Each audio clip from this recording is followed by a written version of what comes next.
This video which VHI 144 unit 3 Jain पौराणिक कथा है। इसमें हम बौद्ध जैन के बारे में बताया गया है।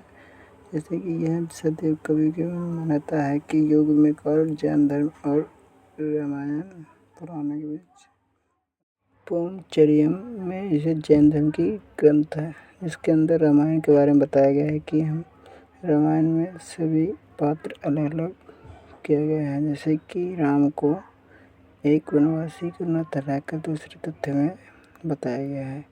इसमें हम रामायण की कथाओं के बारे में प्रचलित जैन धर्म की पंचम ग्रंथ में लिखा गया है। ऐसे ही बौद्ध धर्म आदि ग्रंथों के बारे में इस चैप्टर में बताया गया है।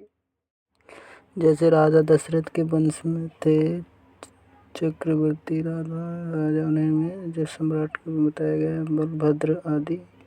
जैसे राजा दशरथ में शिक्षाओं के और राजाओं की संपत्ति जीवन के बारे में इसमें चैप्टर में बताया गया है। और उच्च आर्थिक ग्रंथ जैसे ब्राह्मणों की आर्थिक व्यवस्था और ग्रंथों में इसके सभी वर्णन किए गए हैं। और आगे हम देखेंगे रामायण के ग्रंथ ऐसे अति संबंधी बौद्ध अवधारणा है, मतलब बौद्ध परंपराओं में जिन बौद्ध धर्म की शिक्षा के बारे में त्रिपिटक में वर्णन किया है। जैसे इसके 3 पिटक है, विधम्म पिटक, विनय पिटक और सुत्त पिटक। इसमें सुत्त पिटक में विनय धर्म बौद्ध की शिक्षा का वर्णन किया गया है। विनय पिटक में भिक्षु की शिक्षा का वर्णन किया गया है। और जैसे कि अब इसमें सारे धम्म पिटक के बारे में पुरानी धार्मिक रानी और पद्मश्री आदि ग्रंथों के बारे में वर्णन किया गया है। सिंघन व्यवस्था ग्रंथ लेखन ग्रंथ को कैसे लिखा जाता है। जैसे इतिहास के पुराण काल में इतिहास को लिखने के लिए मौखिक रूप में ग्रंथों को वर्णित किया जाता है। फिर बाद में इतिहासकार द्वारा रचित वेदांकों को रचित और लिखित रूप में प्रस्तुत किया गया। आज जो हम इतिहास के बारे में जानते हैं, इसके वर्णन हम इन संघों और रामायण कथाओं में ग्रंथों के माध्यम से हमें पता चलता है।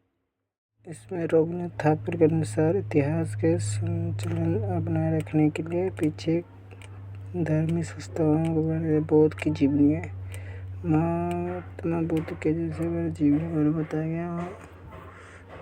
29 साल की आयु में अपने घर त्याग कर ज्ञान की प्राप्ति के लिए निकल आते हैं। और जब उन्हें ज्ञान की प्राप्त होती है तो उसे महापरिनिर्वाण कहा जाता है।